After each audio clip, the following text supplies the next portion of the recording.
श्याम फेरि मुरली बजाऊ, श्याम फेरि मुरली बजाऊ। भव सागर यो पार लगाऊ, भव सागर यो पार लगाऊ। आओ श्याम फेरि मुरली बजाऊ, श्याम फेरि मुरली बजाऊ।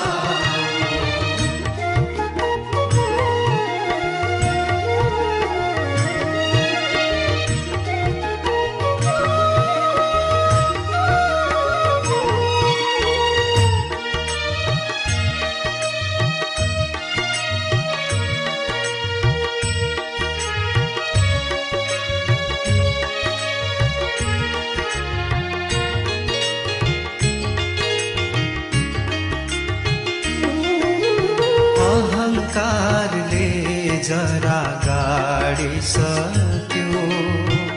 असुर प्रवृत्ति बढिसक्यो, अहङ्कारले जरा गाडिसक्यो, असुर प्रवृत्ति बढिसक्यो। असुर प्रवृत्ति बढिसक्यो, श्याम फेरि मुरली बजाऊ।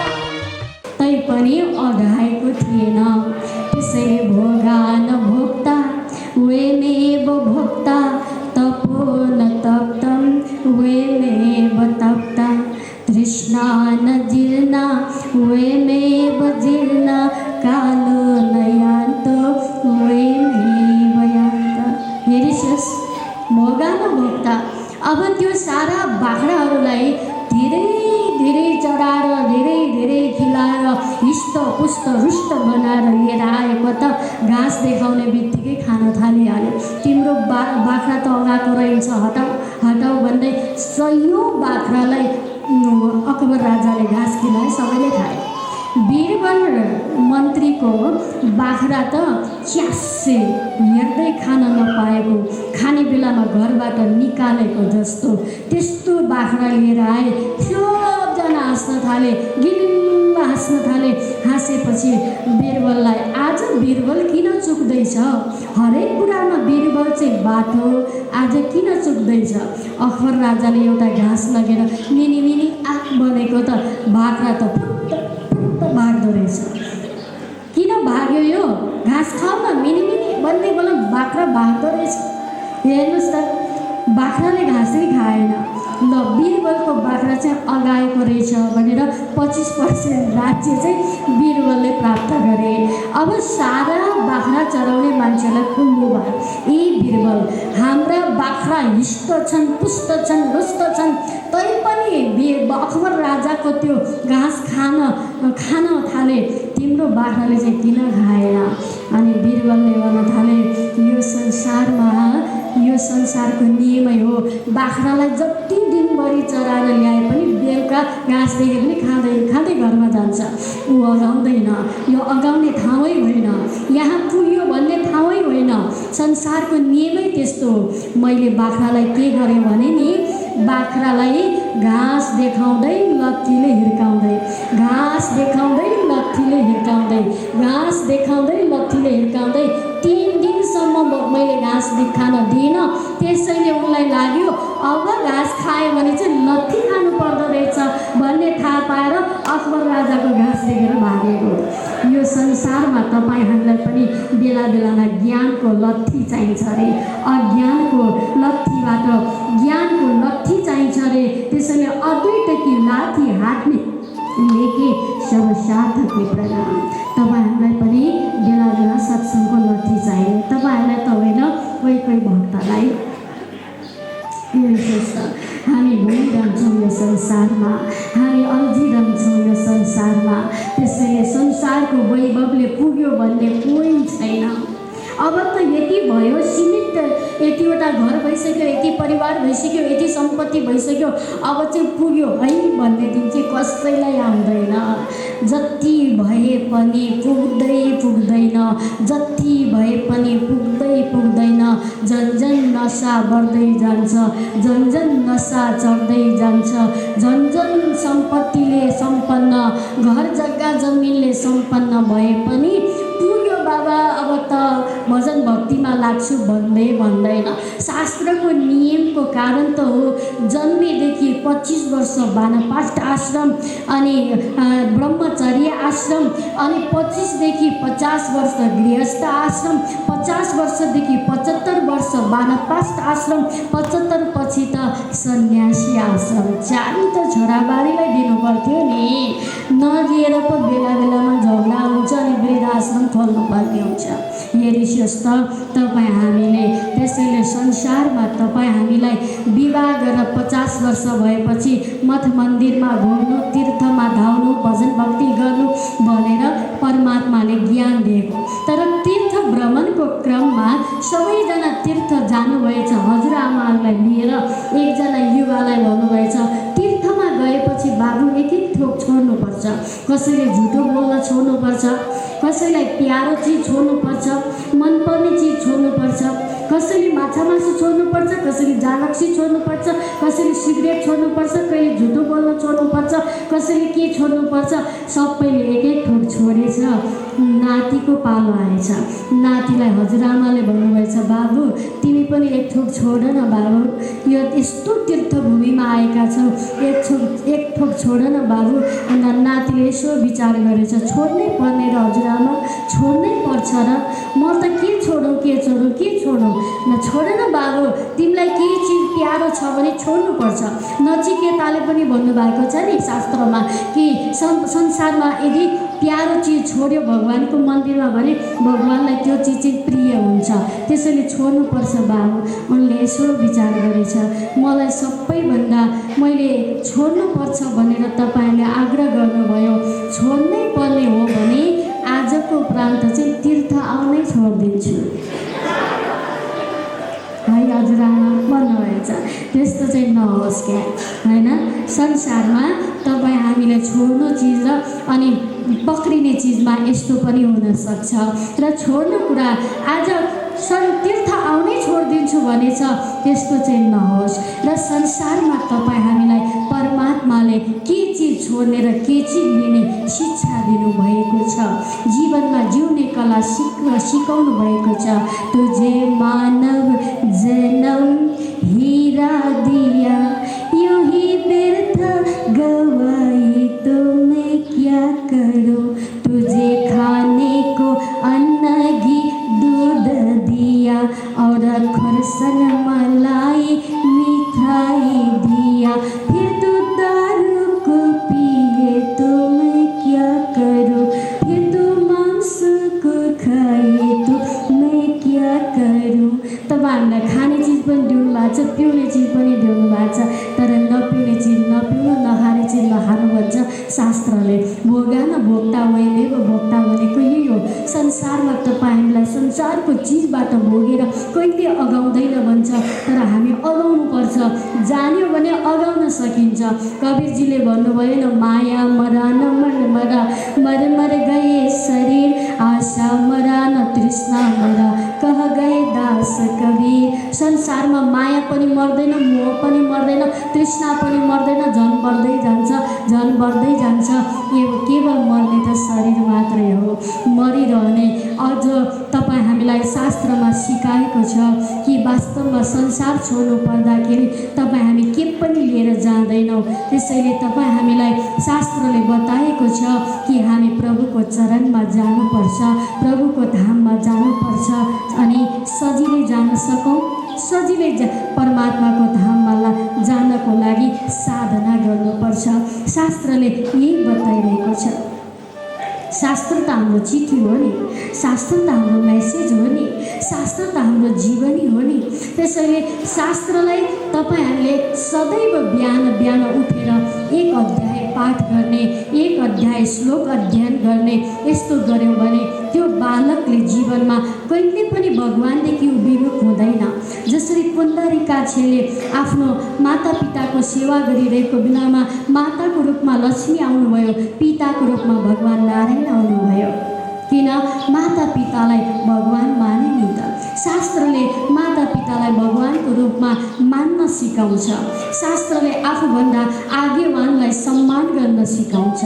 शास्त्रले आफू पनि एक दिन आगेवान बन्न सक्छ भन्ने प्रेरणा दिलाउँछ। त्यसैले तपाईँ हाम्रो पुर्खाले यही शिक्षा दिएको छ, एकअर्कालाई सम्मान गर्ने, एकअर्कालाई प्रेम गर्ने। कलियुगको धर्म भनेकै प्रेम गर्ने हो। त्यसैले परहित सरिस धर्म नै भाइ, पर पीर सम नै अधभाइ। अर्कालाई पीडा दिनु जस्तो अधर्म केही होइन, अरूलाई सम्मान गर्नु र श्रद्धा गर्नु जस्तो धर्म केही होइन। त्यसैले तुलसीदास भन्नुहुन्छ, दया धर्मका मूल हे, पाप मूल अभिमानी। तुलसी दया न छोरी, जब लग घट में प्राणी। कसैलाई दया गर्नु नै धर्म हो, प्रेम गर्नु नै धर्म हो, श्रद्धा गर्नु नै धर्म हो। तर अधर्म भनेको अर्कालाई मेट्नु धर्म हो। त्यसैले अर्कालाई नमेटी मिट बन्दैन। त्यसैले आई डोन्ट लाइक मिट भन्नुपर्छ होइन। किन भन्दा अर्कालाई नमेटी मिट बन्दैन, आँसु नझारी मासु बन्दैन। त्यस्तो चिज ग्रहण गर्नु हुँदैन। परमात्माले सिकाउनु भएको शिक्षा हो। तपाईँ हामीलाई धर्मले सिकाउँछ सबैलाई प्रेम गर्न, श्रद्धा गर्न, दया गर्न। त्यसैले दयाको प्रेम अर्थ हुन्छ, कबीरजी भन्नुहुन्छ, दया कहाँ पर कीजिए, निर्दय कहाँ पर भइए, साई के सब जीव हे, कुञ्जर कथुवा गए। सबैलाई प्रेम गर्न सिकाएको छ। तपाईँ हामीले पनि सबैलाई प्रेम गर्नुपर्छ र हाम्रो हृदयमा प्रेम रस बर्सिन्छ। त्यसैले प्रेम रस बरस रह्यो आज मोहे आंगन में, शिव रस बरस रह्यो आज मोहे आंगन में, शिव रस बरस रह्यो आज मोहे आंगन में, राज रस बरस रह्यो आज मोहे आंगन में, कृष्ण रस बरस रह्यो आज मोहे आंगन में। धरती नाचे अंबर नाचे, धरती नाचे अंबर नाचे, आज मेरा दिल खुल कर नाचे, आज मेरा दिल खुल कर नाचे। अंग अंग हरस रह्यो आज मोहे आंगन में, अंग अंग हरस रह्यो आज मोहे आंगन में, शिव रस बरस रह्यो आज मोहे आंगन में, शिव रस बरस रह्यो आज मोहे आंगन में, राज रस बरस रह्यो आज मोहे आंगन में, प्रेम रस बरस रह्यो आज मोहे आंगन में। तालियों।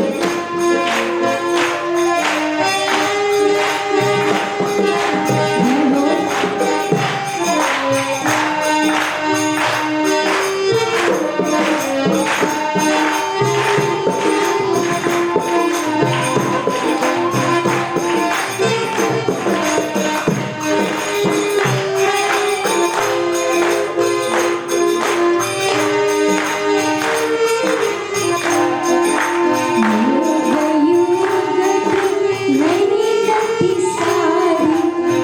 युग युग के नयन साए, साकी बन मेरे भूल न पाए, साकी बन मेरे भूल बाबा आए।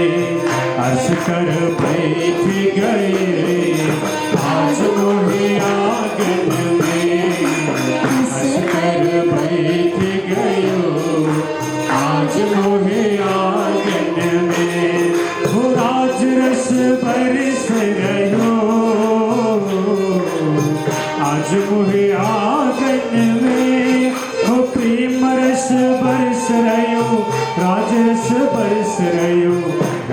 बरस रह्यो आज मोहे आंगन में, आज मोहे आंगन में प्रेम रस झलक रह्यो आज मोहे आंगन में। जय हो प्रेम भानु पाली।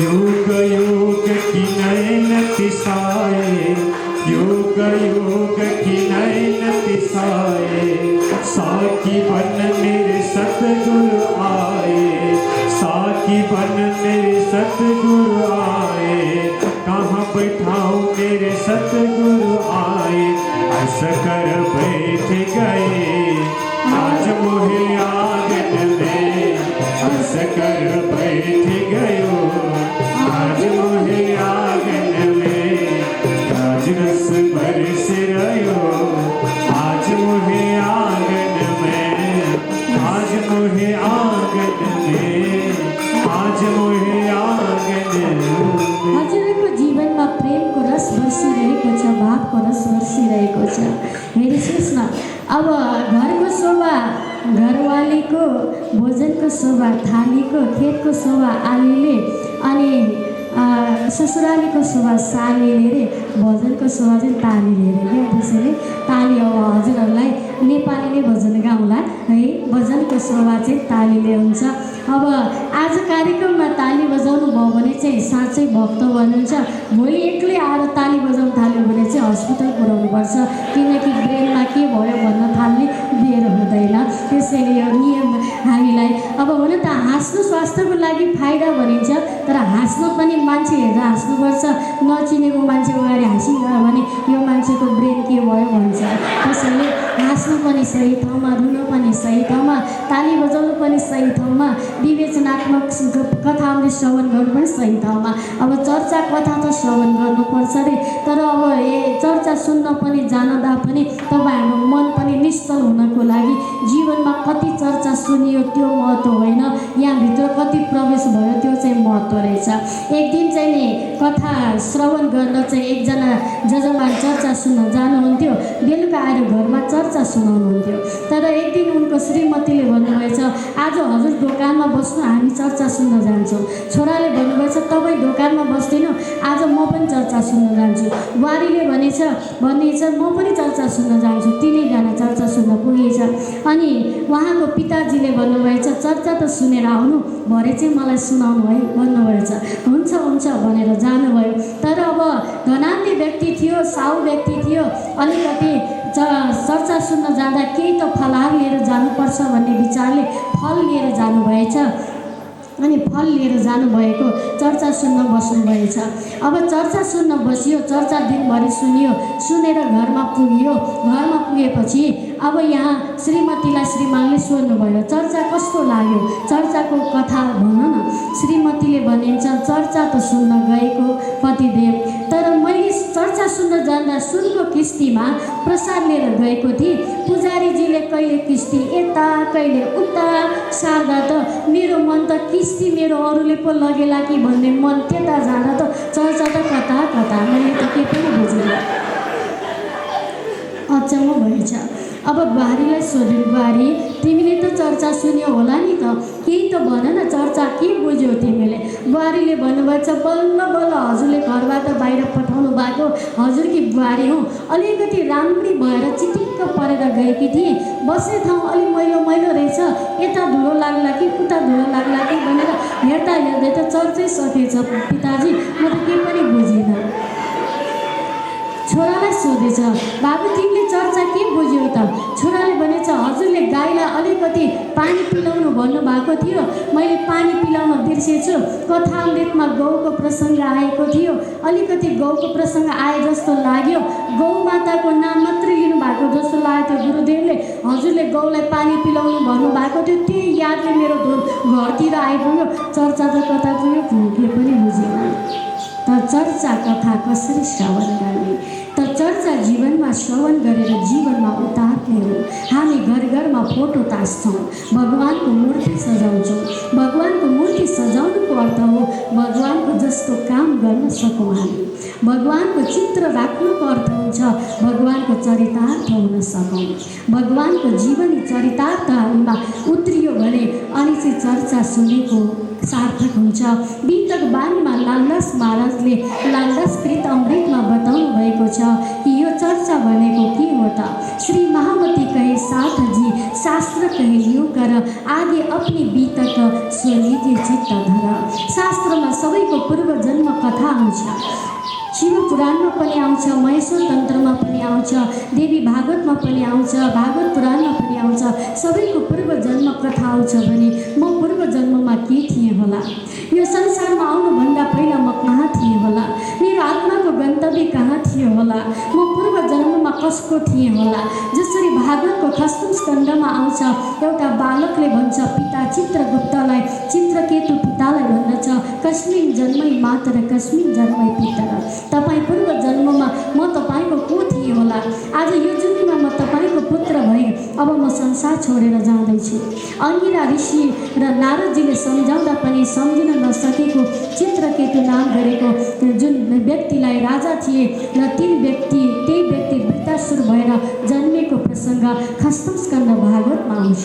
सबैको पूर्व जन्म छ भने तपाईँ हाम्रो पनि पूर्व जन्म छ।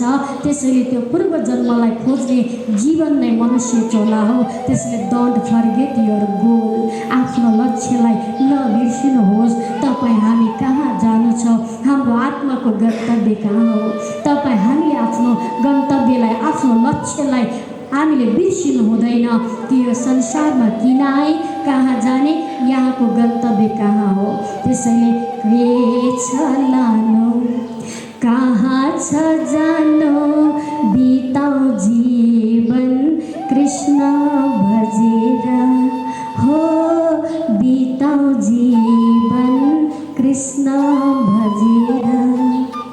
के छ लानु, कहाँ छ जानु, के छ लानु, कहाँ छ जानु, बिताऊ जीवन राम भजेर हो, बिताऊ जीवन कृष्ण भजेर।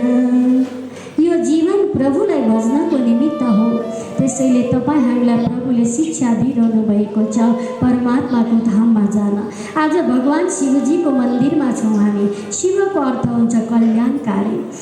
भगवान शिवजीले धरतीमा विष निक्लिँदाखेरि धरतीले विष पियो भने संसार ध्वस्त हुन्छ।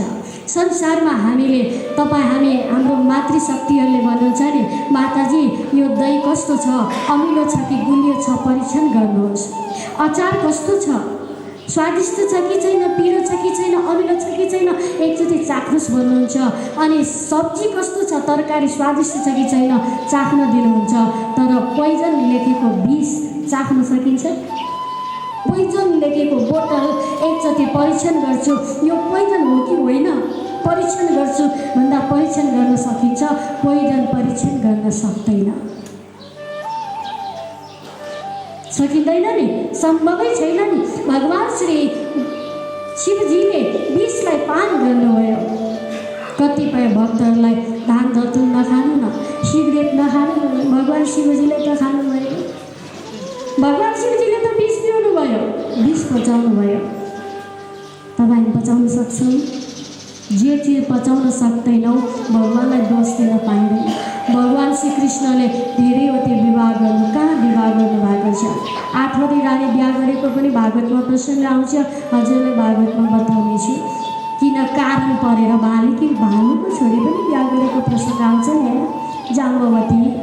जाम्बवानको सुपुत्री किन पर्यो भन्ने प्रसङ्ग आउँछ।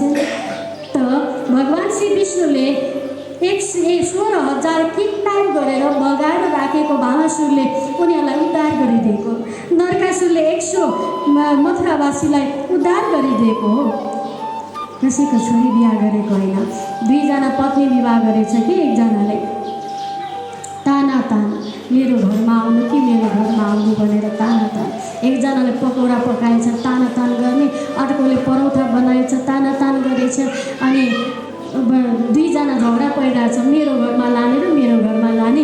झगडा परिरहेकोमा भोक लागेको व्यक्ति गएर माथि गएर खाइदिएछ, उसको घरमा गएर पकौडा खाइदिएछ, उसको घरमा गएर परौठा खाइदिएछ, पक्रेछ उसलाई। ल मेरो घरमा गएर तिमीले चोरेर खाइस् भनेर पुलिस थानामा लगेछ। पुलिस थानामा चाहिँ चोरेर खाएको व्यक्तिलाई सजाय छैन, कानुन छैन। चोरेर खाएको व्यक्तिलाई चाहिँ लिएर गएकोलाई त सजाय मिल्ला। र बगैँचामा गएर जति फल चोरेर खानु, फल चोरेर खाएकोलाई सजाय कहीँ पनि छैन। आऊ श्याम फेरि मुरली